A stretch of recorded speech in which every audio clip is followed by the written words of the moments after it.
Boa noite, pessoal. Boa noite, boa noite. O tema de hoje é sobre bitcoins, né?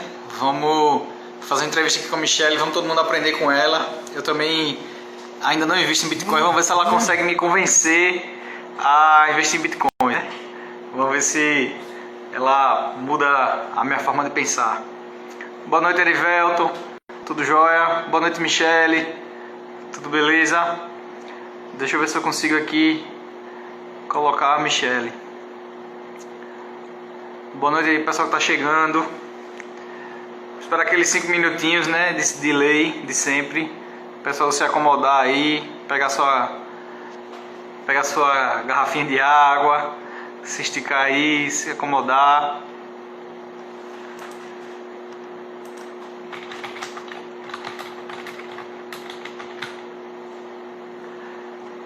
Pessoal chegando, vamos dar só Erivelto, o pessoal que tá chegando aí, vamos dar uns 3, 4 minutinhos aí pro pessoal chegar.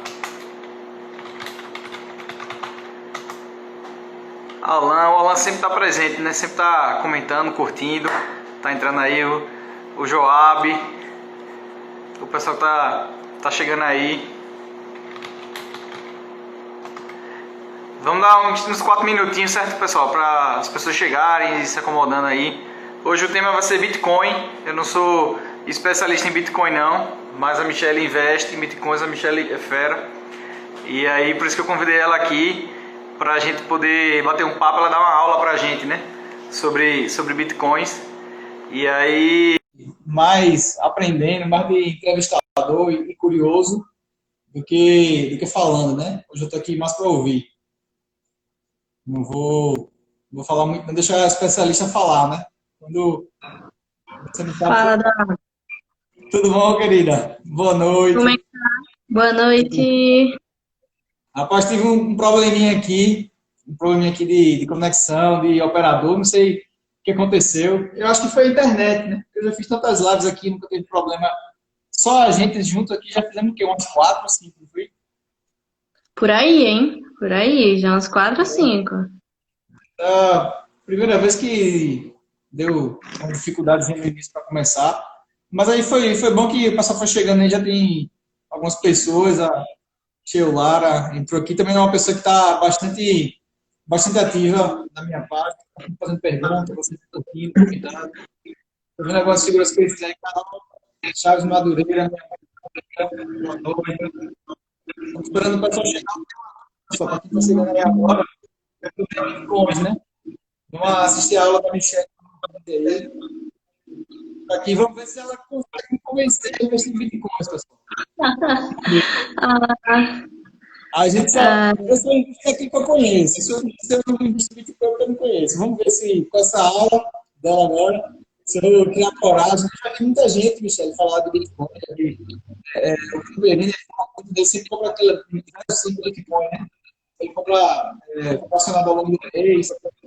Já vi o Thiago, já tem muita gente falar de bitcoin.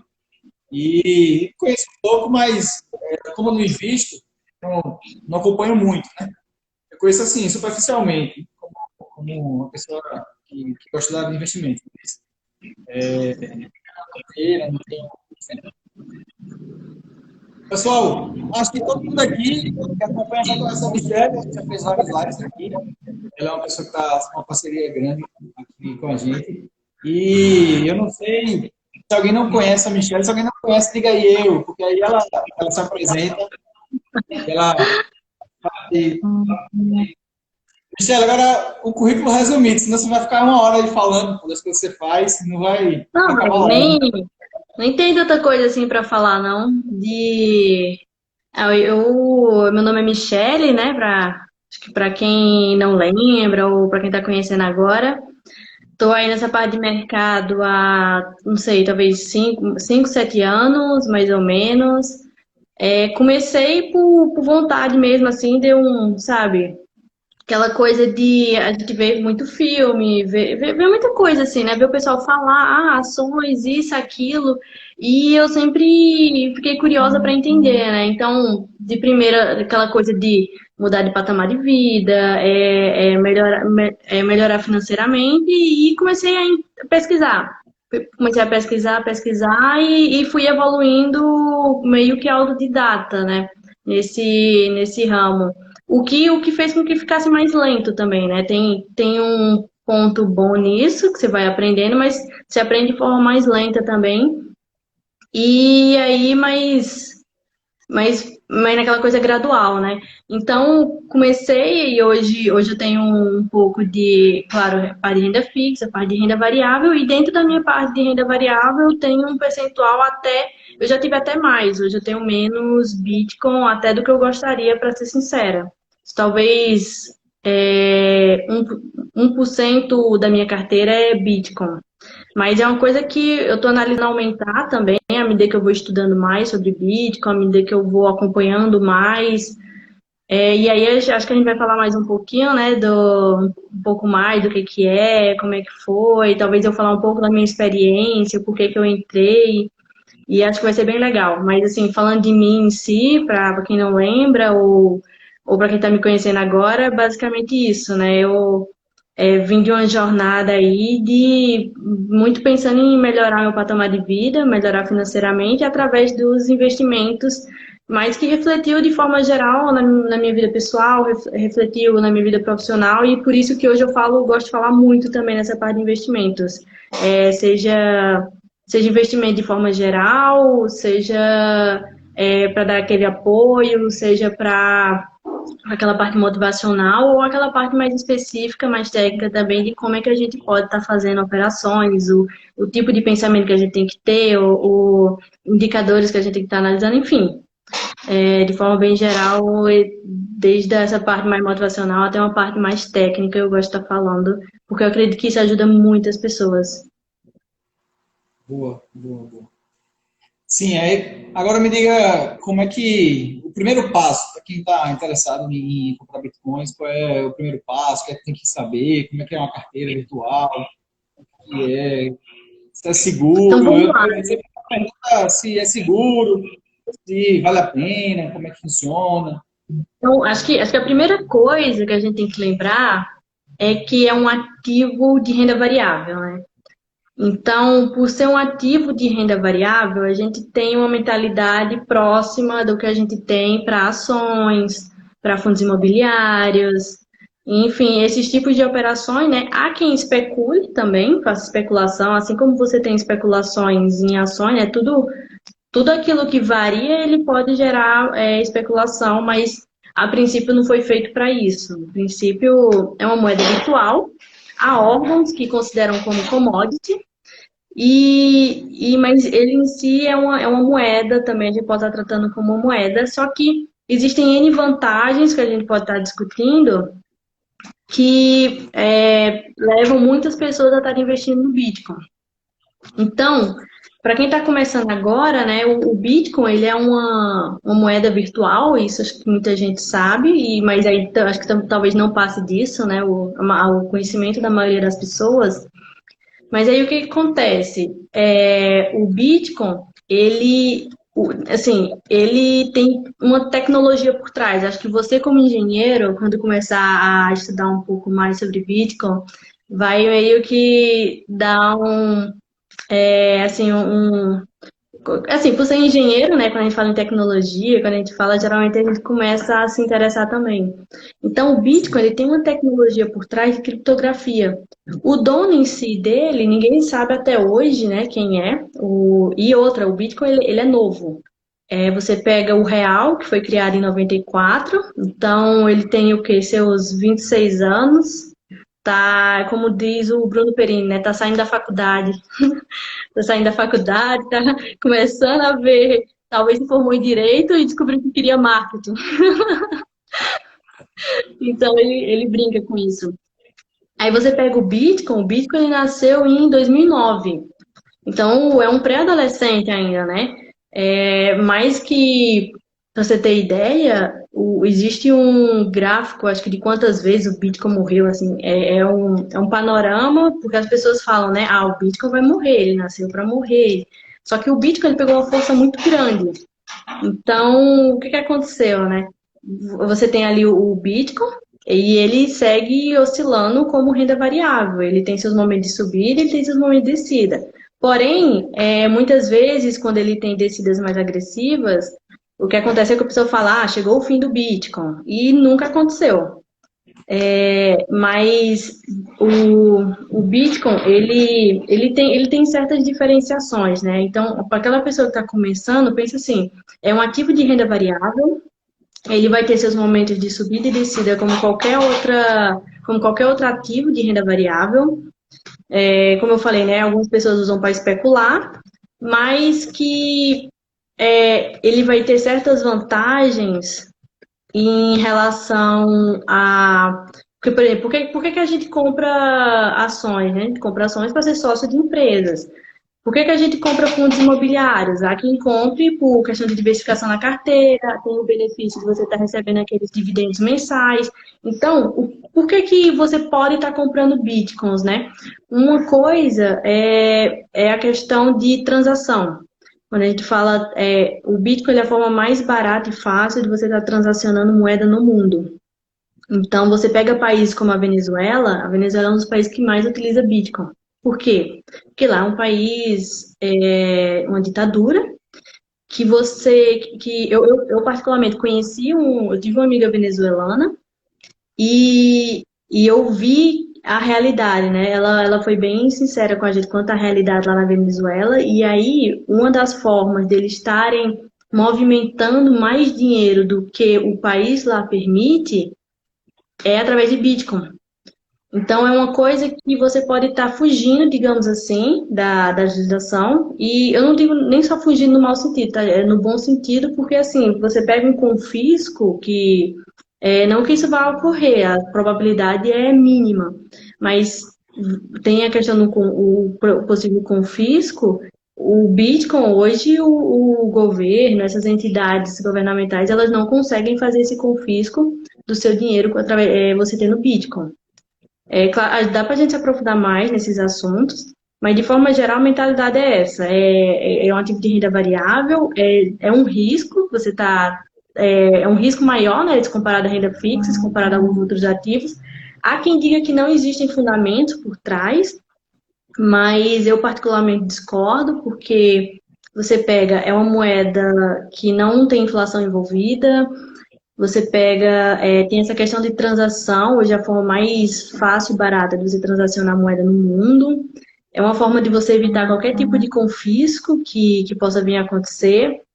É algo descentralizado, você não precisa de intermediador, você não precisa de um banco para estar fazendo isso. Tem toda uma tecnologia de criptografia por trás, então são muitos porquês e você pode estar adquirindo. E eu não digo adquirindo em grande quantidade também. Você pode estar fazendo isso em pequena parte da sua carteira para estar diversificando. E ele foi um ativo, né, que teve muitos booms durante essa trajetória dele. Muitos bons que eu digo, muitas subidas consideráveis, né? Se eu não me engano, uma das maiores dele em 2012. E isso acontece porque é a lei da oferta e da demanda. O Bitcoin, ele, ele é uma moeda, ele é um tipo de moeda que ele foi feito para existir um limite de emissão, vamos chamar assim, acho que vai ficar mais fácil de entender. Hoje, para você ter ideia, existem 18 milhões de Bitcoins, e o máximo que ele vai chegar é 21 milhões. Então, quando o cara que ficou conhecido, né, que é o Satoshi, o Nakamoto, que foi o codinome que a gente não sabe até hoje, foi uma pessoa, foi mais de uma pessoa que criou o Bitcoin. Quando ele fez isso, ele criou um código que ele impõe um limite da quantidade de Bitcoins que podem ser gerados. Então, imagina o seguinte: hoje tem 18 milhões, hoje já tem mais de 80% dos bitcoins gerados e que vai até 21 milhões. Então, se você pegar esses 21 milhões, existem mais milionários e bilionários do que moeda de bitcoin. Então, se você pega no longo do tempo a questão da escassez, a tendência é a subida do preço do bitcoin, porque vai gerar essa escassez. E aí o que acontece? Você sabe, né? Quanto mais escasso e as pessoas negociando, a tendência do preço é subir. Então, hoje o que a gente vê é um aumento da procura do Bitcoin. E com essas medidas governamentais, cada vez a inflação mais alta, existe uma tendência das pessoas de seguirem parte de suas carteiras em outros tipos de ativos, né? O Bitcoin pode ser uma delas, porque aí você pode falar assim, mas medidas de proteção tem o ouro. Só que o ouro, você para e pensa assim, tá, é o ouro, eu posso deixar na minha casa, só que o Bitcoin, eu tenho uma criptografia, eu tenho um código, uma chave ali, que, que só eu sei. Existe uma segurança maior, né? O ouro, você vai guardar na sua casa, ou você, sei lá, você quer transacionar, tem a questão de comprar através da bolsa também, né? Tem essa possibilidade, e tem as barras de ouro. Só que aí você quer movimentar, se você, por exemplo, tem a barra de ouro, você quer movimentar. O processo para você movimentar é, é um processo que você tem que ter alguém para estar fazendo isso. Você pode ter o risco de confisco, você pode ter o risco de danificar aquele metal, porque até para você comprovar realmente, quando você faz a transação do ouro físico, eu estou aqui, eu quero transferir ele, sei lá, tá, para alguém ou para alguma coisa minha nos Estados Unidos, sei lá. Até para quando o ouro chega lá, para você ver se o ouro é aquele ouro mesmo, se não foi adulterado, se não teve nada de ilegal, se nada de legal aconteceu, ali você às vezes até danifica o ouro, até danifica para poder ter todo o processo de validação. E aí tem esses pontos, né? Então, Então, outra. Fala aí. deixa eu Deixar só, eu vou. deixa eu só fazer uma pergunta. Você falou que é uma moeda digital, o Bitcoin é uma moeda digital, e aí você é fácil de transacionar, você não depende de bancos centrais, você não depende de inflação, você não tem como a Casa da Moeda imprimir mais moeda, né, como acontece no mundo aí. Isso aí causa inflação e o Bitcoin você não consegue imprimir ele assim, como o governo não tem autonomia nenhuma sobre ele, e aí é impossível fazer esse tipo de coisa. Tudo isso eu entendi, beleza, achei bem interessante. Eu só fiquei com uma dúvida, assim, você falou que é mais fácil transacionar, né? Será que ele poderia substituir empresas como TransferWise, Remessa Online, esse tipo de coisa? Eu posso comprar Bitcoin aqui e mandar para minha carteira lá nos Estados Unidos e depois converter em dólar e comprar as ações que eu gosto de comprar lá, em vez de eu... Seria uma forma Você, mais barata de eu transacionar o dinheiro entre países e converter e comprar ações na Bolsa Americana através do Bitcoin? É possível fazer isso? para você ter ideia, há quem faça isso pensando em morar nos Estados Unidos, através do Bitcoin. Ele converte tudo que ele. Às vezes nem tudo, por uma questão de segurança da oscilação, mas boa parte ele começa a converter em Bitcoin. Começa a converter em Bitcoin e outra. O Bitcoin ele não tem taxa de câmbio. Então você não perde dinheiro se você olhar por esse sentido. Então você consegue fazer isso e é uma forma que eu já vi alguns blogueirinhos, vamos falar assim, quando ele está num processo de morar nos Estados Unidos. E aí ele começa a comprar Bitcoin, começa a aumentar a sua posição em Bitcoin para ir morar nos Estados Unidos e ter menos taxas, porque assim, ele consegue informar que está no patrimônio dele, ele consegue comprovar, você declara na Receita e etc., mas não vai ser algo que vai ser confiscado. Isso E lembrando que veja assim, você pode fazer por meio de pessoas, né? Eu posso comprar Bitcoin de você, porque eu posso ter uma carteira, seja ela física ou virtual, e eu vou ter um código que eu posso estar passando para você o código, e você vai estar fazendo essa transferência para mim através desse código. E aí tem essa questão das carteiras, né? E através disso você pode estar fazendo negociações, ou por meio de corretora também. E aí a corretora muita gente fala assim, quanto à corretora, você não é seguro, porque assim, o confisco, de forma geral, ou todas essas vantagens do Bitcoin, não se considera se você deixa na corretora, né? Porque a corretora, o que é que faz acontecer o confisco, ou coisas nesse sentido? é simplesmente a justiça, né? Como aconteceu com o Facebook, que o WhatsApp ficou indisponível durante o dia. Simplesmente a justiça manda uma carta, eu não sei o nome do documento, ele manda o documento e a empresa recebe esse documento, ela é obrigada a passar por aquilo. Então, o próprio Facebook indisponibiliza o WhatsApp enquanto a justiça não autorizar voltar. Com o Bitcoin, a pergunta é tipo assim, para quem que eu vou mandar isso? Para quem que eu digo que não pode produzir Bitcoin? Não existe. Não existe como eles controlarem isso. Mas existe como eles mandarem para a corretora. Eles podem falar assim, olha, tal pessoa está inadimplente, ou tal pessoa, sei lá, talvez não pagou pensão alimentícia, ou algum N motivo que pode ser bom ou ruim, não importa, mas algum motivo que leve a justiça a travar o seu dinheiro ou a querer confiscar. Então, ele pode falar assim para a corretora, olha, trava o que essa pessoa tem. Então, é por isso que mesmo essas corretoras que vendem Bitcoin, elas não recomendam que você deixe o Bitcoin só parado na corretora. Você consegue fazer a transferência, né? Você compra do seu real, você compra Bitcoin, do Bitcoin você consegue transferir para uma carteira, seja ela virtual ou física. Eu tô aqui pensando em fazer o seguinte, que o mais normal, assim, o mais comum é você comprar, né, ter uma quantidade lá na sua wallet e esperar valorizar, né? E você ganhar com a valorização, essa questão que é um número limitado e que vai gerar uma escassez e se tiver uma oferta maior do que a demanda, o preço vai subir.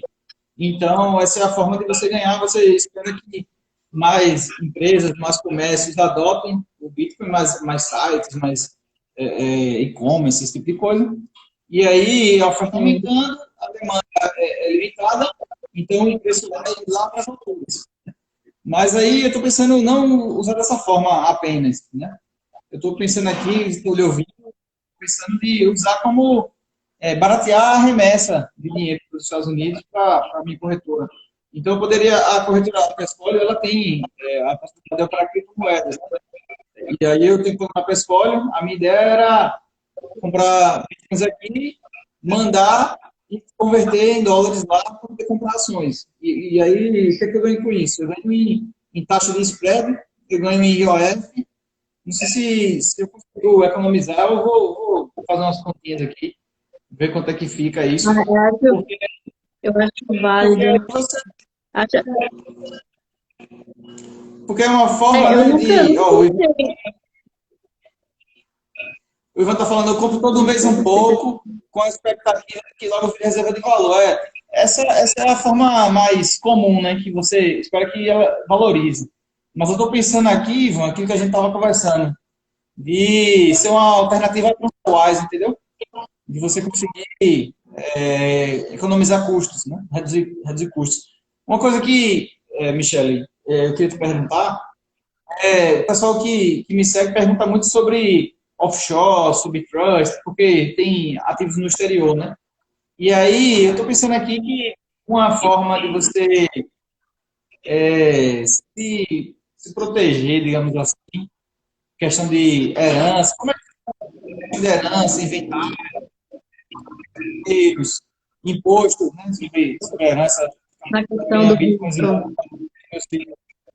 como não Então, é regulado, como é preço do Estado, e não tem um país sede, eu estou entendendo que, me corrija se eu estiver errado, mas eu estou entendendo que se eu morrer, por exemplo, e meu filho for acessar as minhas bitcoins, ele não vai precisar pagar aquele imposto americano de 40% sobre a herança, não sei o quê, porque não está sediado lá, né?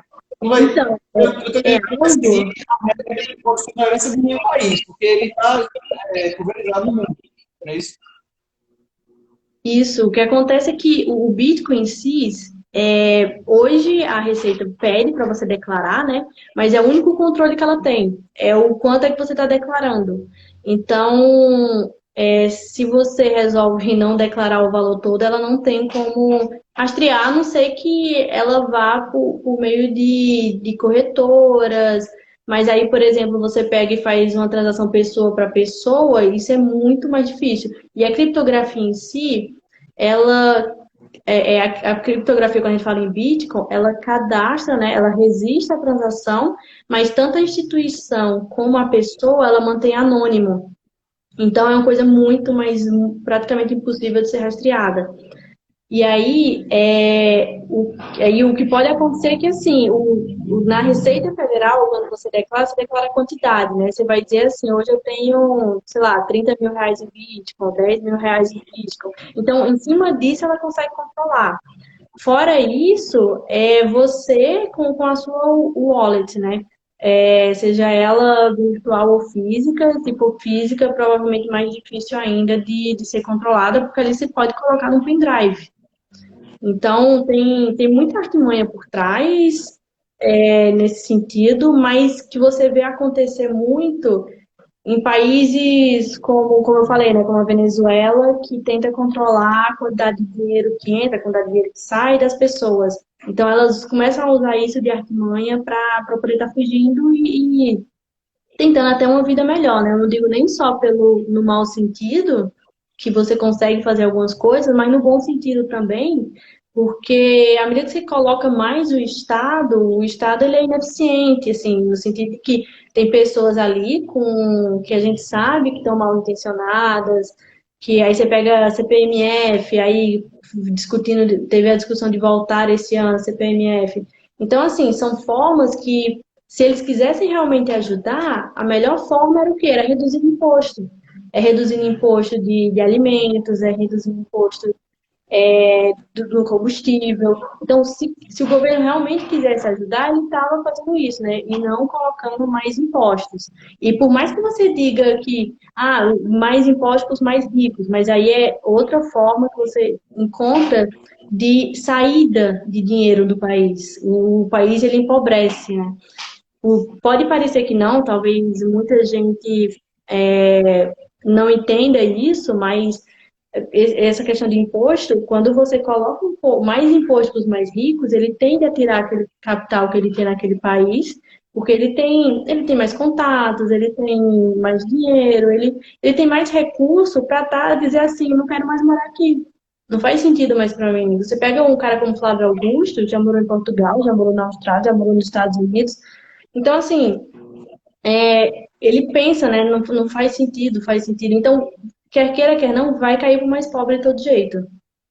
E aí o Bitcoin tem essas artimanhas sim, tá? Eu não sei, por exemplo, quando a gente fala em portfólio, eu já não sei se não existe alguma taxa, porque o que pode acontecer é da corretora cobrar alguma taxa, não sei se para compra ou venda, eu nunca cheguei a olhar. Mas, de forma geral, eu sei, é uma forma que você pode estar para baratear, né? Você quer morar nos Estados Unidos, é uma forma de mandar dinheiro para lá, porque é uma moeda, como você falou, mundial, uma moeda mundial. Você converte ela sem taxa de câmbio para qualquer outro tipo de moeda, sem problema algum.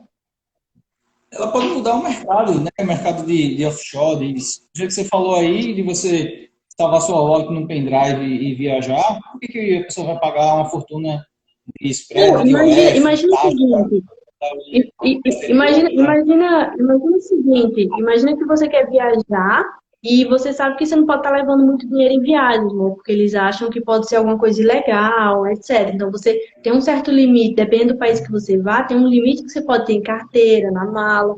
Então tem todo esse cuidado. Agora imagine que você passa com um pendrive. Ninguém vai suspeitar que possa ser Bitcoin, a não ser que tenha alguma denúncia, alguma coisa assim, né? Então, sei lá, você tem 100 mil reais lá, ou digamos que você tem, sei lá, um Bitcoin hoje tá o quê? 59 mil. Acho que, se eu não me engano, eu olhei hoje, tá uns 59 mil um Bitcoin. Sei lá, você tem 2 Bitcoins no pendrive. Alguém vai ter que denunciar para você ver que aquilo é Bitcoin dinheiro, né? E aí o cara pode estar levando um pendrive e chega lá, ele pode trocar, inclusive, com outra pessoa, com uma corretora. Então, é relativamente fácil você fazer esse tipo de transação. Entendi. O Ivan comentou aí que ele espera que vire uma reserva de valor, né? Como é o ouro, né? É uma opção também. Você comprar e guardar e esperar, né? Porque ele, assim como o ouro, ele não gera riqueza por si só, né? Ele não é uma empresa, não é uma ação de uma empresa que está Isso, fabricando. né? Porque tem gente que fala, ah, não compro porque não gera, né? É porque, tipo, não é como uma empresa que vai lhe pagar dividendos, não é uma empresa que tem uma gestão ali por trás, que está criando aqueles fundamentos que a gente chama daquela análise buy and hold, daquela coisa. Mas ele em si, como proteção, você olha o mercado como um todo, que é um mercado que está crescendo, que são formas de, digamos assim, uma evolução até da tecnologia, porque você não tem um intermediário ali, você não tem um banco. Então, o que será que. Aí você fica aquela dúvida, né? Para o futuro, eu não sei o que vai acontecer no futuro, mas assim, com a evolução da tecnologia, será que a gente ainda vai ter bancos intermediando nossas transações?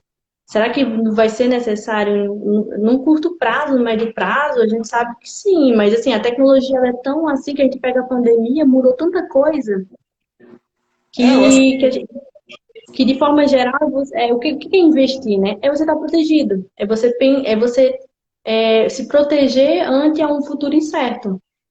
Então, por isso que eu tenho uma pequena parte da minha carteira e é por isso que eu penso muito em aumentar essa posição em Bitcoin. é uma forma de você. Eu acho que isso que você falou, né? No futuro, os bancos vão ser necessários. Você, o WeChat lá na China, você já faz transferência tipo no WhatsApp, né? Ah, O inclusive, Facebook ó, não é.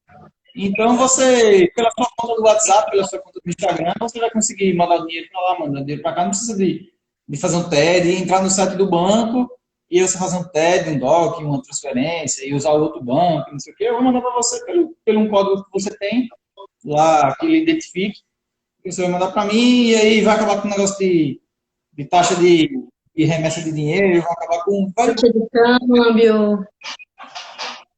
certas tecnologias que chegam e que acabam com uma determinada indústria, né? Acaba com a tecnologia anterior, acaba com aquele modelo de negócio, acaba com várias coisas. E aí, essa talvez seja o futuro, né? Migrar para isso aí. Não, mas, Talvez mas aí, seja. ó, o Will até comentou aí de perder o emprego, mas aí o que acontece é que, da mesma forma como a tecnologia evolui, as empresas elas evoluem. Então, os bancos, se você parar para pensar, se você for fazer uma análise mais funda, todos estão investindo mais em tecnologia, todos estão investindo mais em TI. Então, a tendência é que as empresas em si, elas parem de se segmentar como banco e virem uma empresa de tecnologia financeira, talvez, alguma coisa nesse sentido. Então, eu acho que não é nem uma questão de se preocupar com essas coisas. O que a gente tem que ter em mente é que empresas como um todo, pessoas, elas têm que evoluir à medida que as coisas evoluem. Então, aquela lei, né, de evolução mesmo e de adaptação. Sobrevive aquele que melhor se adapta. Então, do mesmo jeito que a gente tem a tecnologia hoje evoluindo, a gente vai ter muita empresa evoluindo também, que aquela que não cresce, ela está fadada a morrer. Então, acho que vai muito disso. As empresas, as instituições financeiras em si, elas vão parar de pensar só como banco, só como alguma coisa isolada, e vão passar a pensar como empresas de tecnologia. Como é que eu posso estar colocando mais tecnologia e me ramificando? E aí até é uma coisa que abre fronteira, né? Você vê que você pega empresas aí que antes estavam de forma geral, vem crescendo e vão se espalhando pelo mundo, né? Como você falou, aí você pega essa Web Shark lá da China, ela tem tudo hoje. Você faz tudo com um aplicativo. É, a tecnologia é isso, né? A tecnologia vem e não está aí se vai acabar com a tecnologia anterior, nem se vai haver demissão, não, né? Desde sempre é, inventaram o carro e faliu todo mundo que era chofer de carroça. E aí inventaram a luz elétrica e demitiu todo mundo que acendia lampião nos postes no meio da rua. E aí inventaram o computador e demitiu quem fabricava a máquina de escrever. A tecnologia vem, acontece e não está aí ligando para se vai ser demitido. Você ou se adapta, ou você que era datilógrafo na máquina de escrever, vira um digitador e começa a operar o Windows e começa a mexer em computador, então você está fora. Né? A tecnologia não está Não, muito. A você pessoa tem pega a que. própria área de TI em si, né? Você pega a própria área de TI em si, que você pensa alguns anos atrás, o pessoal pensava muito na área de TI como um suporte, o meu computador está dando problema, não sei o quê. Hoje a área de TI é uma indústria que movimenta, sei lá, bilhões, trilhões aí no mundo todo. Porque os softwares vão desenvolvendo cada vez mais, tanto a parte de hardware como a parte de software está cada vez mais se desenvolvendo, né? Então, o Bitcoin, por ele ter uma tecnologia por trás, aquela de... Inclusive, até o próprio nome Bitcoin, né? Que você pega bit é de menor unidade, e aí e coin de questão de moeda. Então, e aí você pega toda a parte de criptografia por trás. E outra, o Bitcoin também, ele tem uma coisa que chama halving, que acontece a cada 4 anos.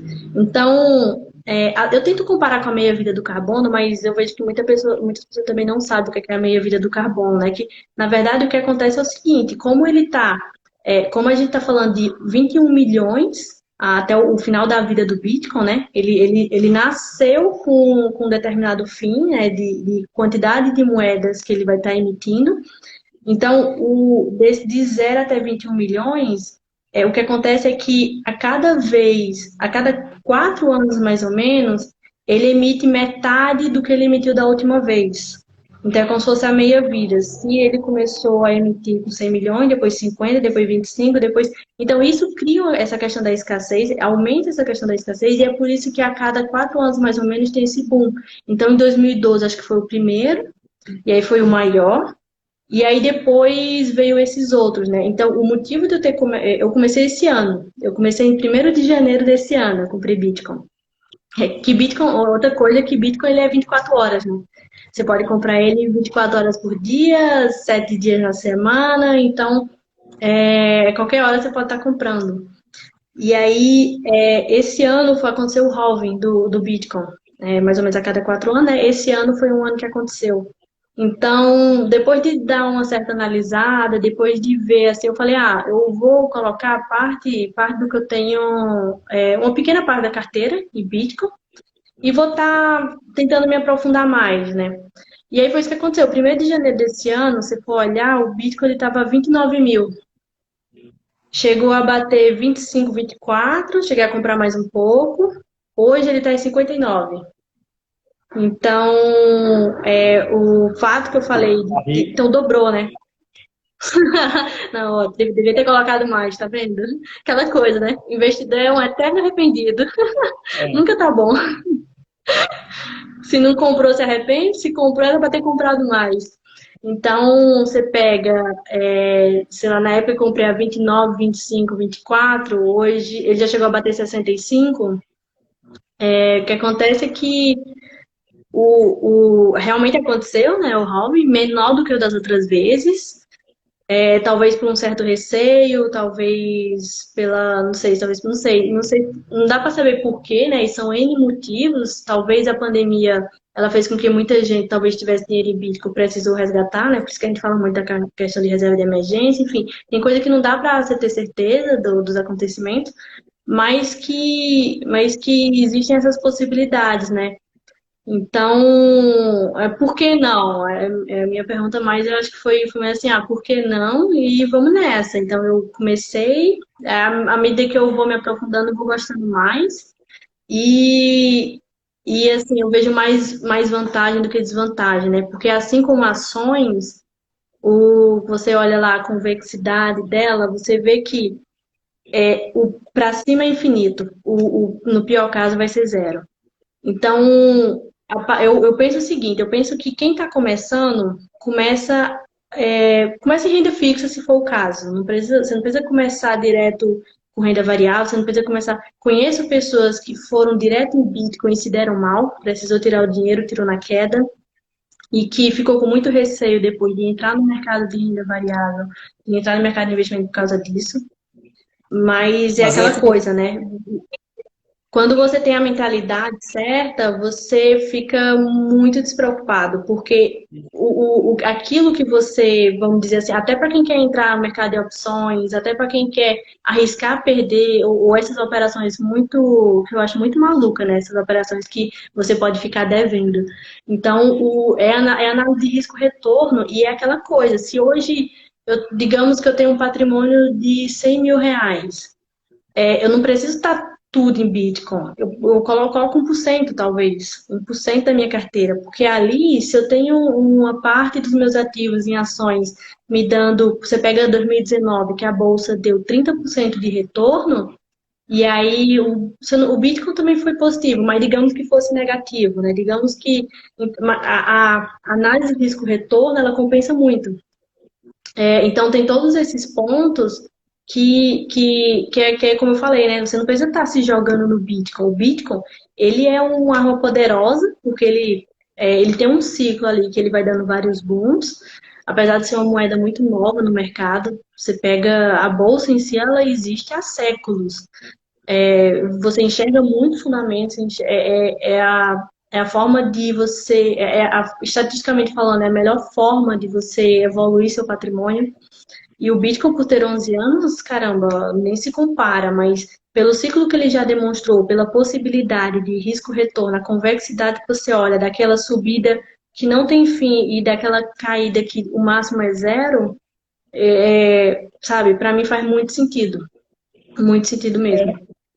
Além de você não operar alavancado e você não poder perder dinheiro, você sabe onde é o chão, né? Você não sabe onde é o céu, mas você sabe onde é o chão, né? Você sabe que é a complexidade, né? Você não sabe até onde ele vai subir, mas você sabe até onde ele pode descer, né? Você não vai ficar devendo. Então, isso daí é uma coisa muito boa, né? Que também tem nas ações, né? Se você operar normalzinho ali, comprar ações sem fazer malabarismo, então você não operar alavancado.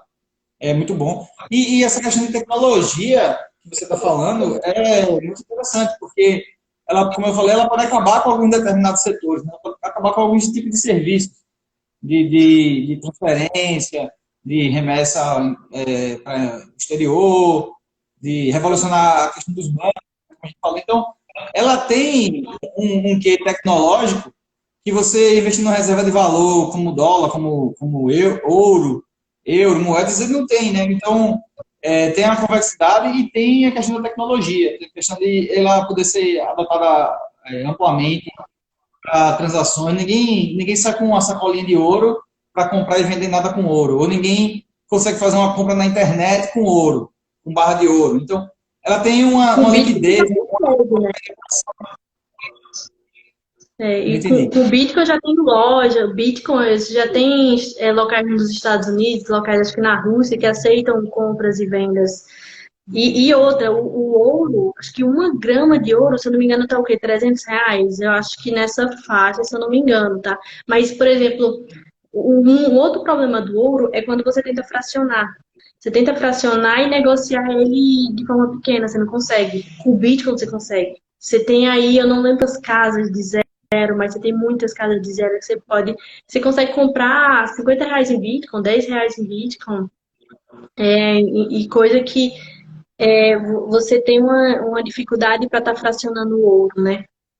Então, é um outro ponto do ouro que eu acho que vale ser mencionado. Estou perguntando aí se você acha que vale a pena comprar Bitcoin hoje. Tá vendo aí a pergunta? Ah, agora eu vi. Não, é aquela coisa, é renda variável, você não adivinha o futuro, mas eu venho tendo exposições e o que eu gosto de ver, assim, para pontos de entrada, e vai aí, né, pro pessoal que está assistindo aproveitar essa, é que, assim, o Bitcoin, ele tem alguns booms, né? Tem dia que, assim como algumas ações, digamos, suba 10%, caia 8%, enfim, ele é renda variável, não dá para fugir disso e você não consegue prever o futuro. Mas, por esses cenários que a gente vai avaliando, existem essas possibilidades de subida, né? Então, o que acontece é que qualquer ativo de renda variável, quando ele sobe muito, geralmente é por uma expectativa. E aí ele vai passar por correções. Qualquer ativo, ele sobe na expectativa, ele concretiza no fato. Então, quando a gente fala, por exemplo, você pega a Oi, que é um ativo que o pessoal especula muito, quando viu aquela questão das compras, etc., você viu aquela subida. Quando, não digo nem que concretizou o fato, porque não ficou aquela coisa, né? Mas você vê que depois a movimentação, ela cessa. Então, ela passa por uma correção. Então, quando você vê uma subida muito grande, pode esperar que vai ter uma correção. Então, por isso que a gente fala que não é bom comprar quando está todo mundo comprando. Por isso que a gente fala que não é bom comprar, porque existe a tendência de você estar comprando um picozinho. Não que depois da correção ela não volte a subir, ela pode voltar a subir, mas fica aquele desânimo no curto prazo, né? Então, o que você pode fazer é que em momentos que o Bitcoin está muito parado, geralmente é uma boa, mas fica aquela coisa, né? Você não sabe se vai ter uma correção para cima ou se vai ser uma correção para baixo. Mas aí, e é por isso que qualquer coisa que quando a gente fala em renda variável, eu quero comprar dólar, qual é o momento melhor para comprar dólar? Eu quero comprar ação, qual é o melhor momento para comprar ação, para comprar fundo imobiliário? É se expor aos poucos. A melhor coisa que você pode fazer é ir se expondo aos poucos e deu aquelas descidas mais grossas, você se expõe um pouco mais, deu aquela subida mais alta. Se for alguma coisa significativa, você não necessariamente precisa vender tudo. Você pode estar vendendo parte para estar fazendo um lucro parcial. Então, é a estratégia que eu gosto de utilizar, ir se expondo aos poucos. E sempre nessa, né? Subiu demais, eu fico quieta. Caiu, eu entro. Ou está, tem quanto, eu acho que foi mês passado, mês retrasado, que ele oscilou menos que a renda fixa. Teve um momento que ele começou a oscilar menos que a renda fixa, foi quando eu dei uma comprada. Eu acho que ele estava em 50 e alguma coisinha, 49, eu acho. Acho que talvez 49, 50, alguma coisa assim. Aí depois ele deu o boomzinho para 65. Aí o que é que eu falei? Não vou comprar, vai ter alguma correção provavelmente para baixo. E aí foi quando ele agora está em 55, 59. Ele estava em 55, aí hoje eu olhei, acho que ele já estava em 59. E assim, ativo para longo prazo. Eu vi que teve alguém que comentou que comprou a 12, né? E terminou vendendo a 42. É aquela coisa, subiu, você começou a fazer mais que o dobro, vende parcial, não vende tudo, porque não só você pensar na rentabilidade, é você pensar em proteção. Então, quando a gente fala de diversificação da carteira, né, é aquele pedaço que por mais que oscile, que por mais fica aquela coisa de que, nossa, eu tô negativo, etc. Mas aquele dinheiro você não precisa para agora. Se você está investindo em Bitcoin, você está investindo em renda variável, é porque você não precisa desse dinheiro. Esse dinheiro é para o seu futuro, é para o seu eu do futuro. Então, eu acho que é essa visão que você tem que ter. E aí, se ele está mais baixo, é uma possibilidade de você estar se expondo mais, comprando mais barato e diminuindo o seu preço médio, né? Porque aí, igual a ação, o preço médio do Bitcoin, a mesma coisa. E a reserva de emergência, né? Comparar para longo prazo e ter reserva de emergência. Pode ser, de certa forma pode ser também, depois que você tem uma e, claro, longo prazo, você considerar aí que você já está no positivo, é uma coisa que você resgata muito rápido. É uma coisa que você tem 24 horas. Então, de certa forma, você pode até considerar como reserva de oportunidade ou reserva de emergência, considerando que você tem aquela sua reserva de emergência e oportunidade de renda fixa também. E aí, preso na madrugada, você consegue tirar durante o dia, 24 horas ele pode estar disponível. Não foi nesse sentido de que usar ele para reserva de emergência que eu estava pensando, não. Estava pensando que você tem que ter uma reserva de emergência para poder entrar na renda variável. Para não acontecer de você precisar do dinheiro e vender ele abaixo. Era essa o que eu estava querendo dizer. Não, isso é porque eu digo assim, se você parar para pensar, né, por ele estar disponível 24 horas, pode ser uma coisa assim para emergência de fato, mas não que seja longe de ser o cenário ideal, longe disso. Você tem que ter sua reserva de emergência e renda fixa, mas considerando que no último caso aquilo não resolveu, é uma coisa que vai estar ali 24 horas, né? Coisa que se você tem um CDB num banco, ou se você depender do mercado, você não vai conseguir. Mais longe de ser reserva de emergência, porque qualquer coisa de renda variável você não pode considerar como reserva de emergência de fato. Isso. Você tem mais liquidez, né? Porque não tem negócio de feriado, sábado, domingo, a hora que você precisar, você vai lá e consegue. O que influencia a variação do Bitcoin? De forma geral, né, que se você pega, por exemplo, alguns pontos esse ano, em algumas quedas que algumas pessoas começavam a falar, vamos ver se prova como proteção, algumas coisas, o Bitcoin ele desceu junto com a bolsa também. Então, assim, a questão da influência em si do Bitcoin, ele está na questão da escassez. Eu acho que é o ponto principal. A questão da escassez, a questão de proteção frente a medidas de leis que o governo pode inventar, com questão de confisco. Eu acho que é mais essa questão de escassez e proteção, de forma geral, né? Porque escassez você tem, como eu falei, a questão da oferta e da demanda.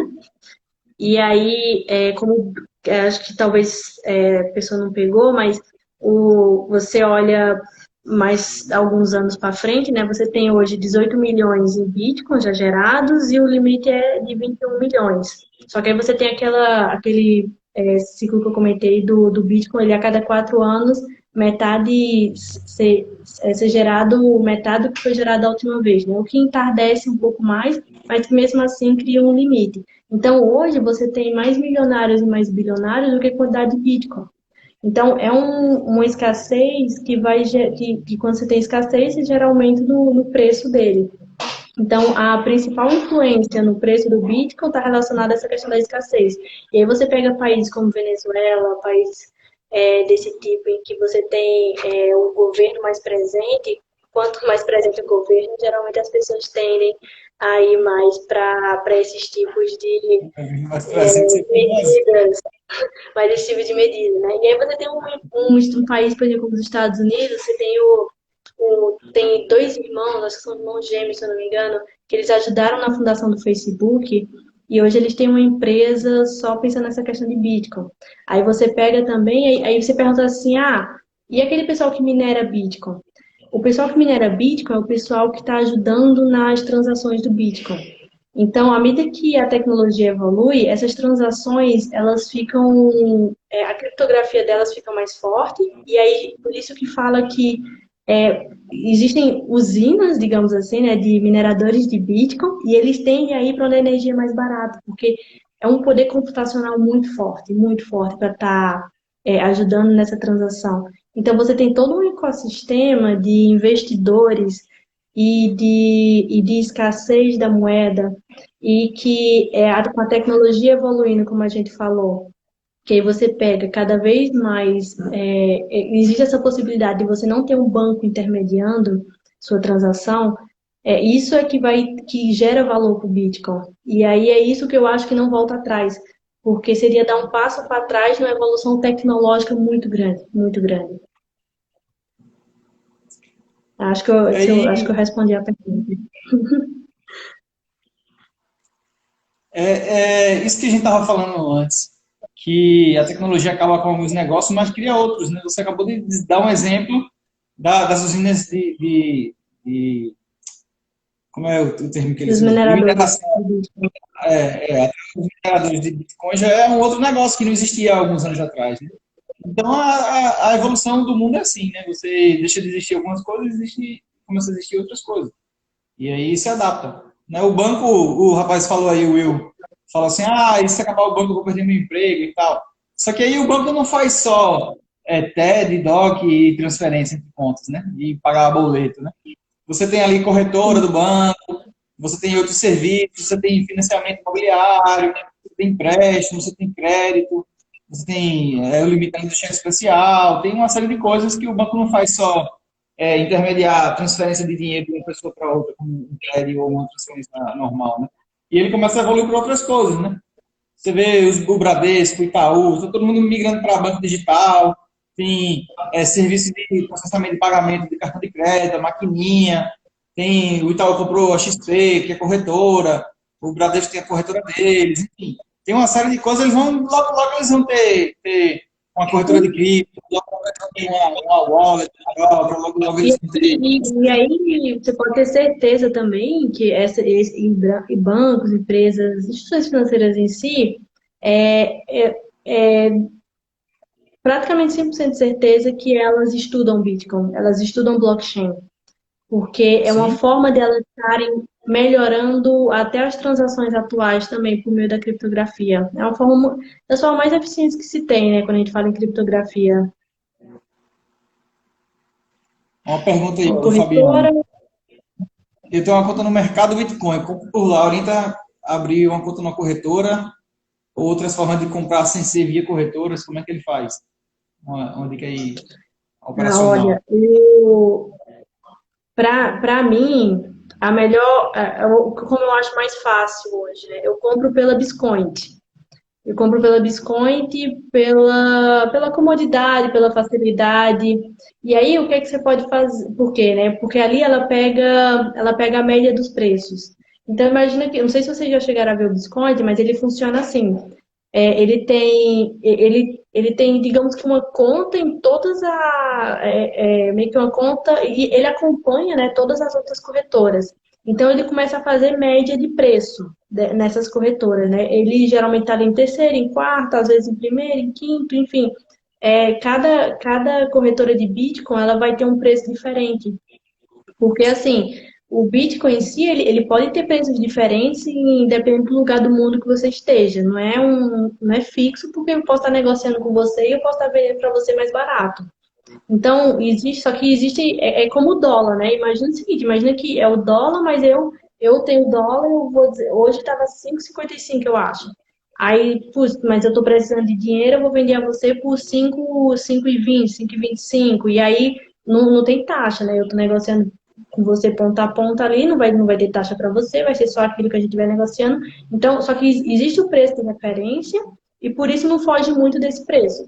Mas cada corretora que você for, o preço vai estar diferente. Então, a Biscoint, ela meio que monitora e aí ela vai tentando ir negociando o Bitcoin para estar aí ali naquela média, para estar vendo. Às vezes você vai estar comprando pelo melhor preço, às vezes não. Só que é diferente você estar em uma corretora só e você estar comprando sempre por aquele preço, do que você estar na Biscoint e estar comprando por preços diferentes, mas que ela está tentando negociar ali para estar conseguindo os melhores preços. Então, na média, você nem vai ser o melhor e não vai ser o pior. Você deve estar ali próximo dos melhores. E aí tem essa questão, e aí uma vez comprado, né, se trocar do real com Bitcoin, aí você tem uma carteira, e aí o outro dia me perguntaram se compensa mais um wallet cold ou hot, mas essa questão de você ter carteira virtual ou física vai muito de você. É mais uma decisão, eu acredito que seja mais uma decisão pessoal mesmo do que uma decisão lógica, né? Porque nos dois casos tem vantagens e desvantagens. Na carteira física ali que você põe no pendrive, vai que você perde, não sei. Na virtual, existem vários recursos de segurança hoje, porque quando a gente fala em Bitcoin, o ponto número um é segurança. Então, existem aplicativos que você pode estar anexando, que você pode colocar um terceiro para fazer uma assinatura. E aí, esse terceiro, ele vai impedir, por exemplo, sei lá, vai que por algum descuido você disponibilizou a senha, um hacker pegou alguma coisa.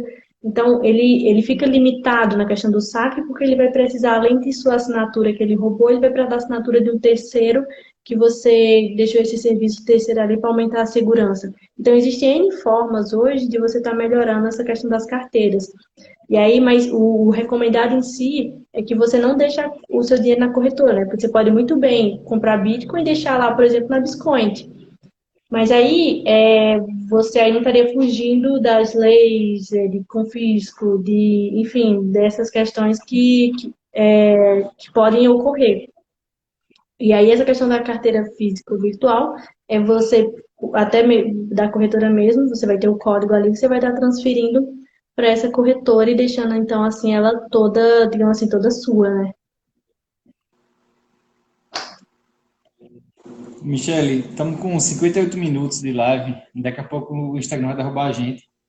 Eu queria agradecer aí todas as explicações, as dúvidas que você tirou, né? As perguntas aí. O Fabiano mandou várias perguntas.